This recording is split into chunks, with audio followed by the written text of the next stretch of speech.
మీకు శాపం ఎందుకు ఇచ్చింది? స్వామి కార్తికేయ, ఒకరోజు శివయ్య ఇంకా పార్వతీదేవి పాచికలో ఆడుతుంటే నేను సాక్షిగా ఉన్నాను. అందులో గెలిచింది పార్వతీమాత. కానీ నేను శివయ్య మీద ప్రేమతో శివుడే గెలిచాడని ప్రకటించాను. అయ్యో, అలా ఎందుకు చేశావు నంది?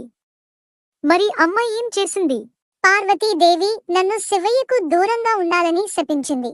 నీవు శివయ్యకు దూరం అవ్వడమా? అది నీ వల్ల కాదు కదా. తర్వాత ఏం జరిగింది? నాపై ప్రేమతో అలా చేశాడని, నందిపై జాలి చూపించమని తల్లి పార్వతికి శివయ్య నచ్చజెప్పాడు. అప్పుడు పార్వతీదేవి వినాయకుడిని పూజించమని పరిష్కారం చెప్పింది. అలా నేను రోజూ పండ్లు పలహారాలతో వినాయకుడిని పూజించాను.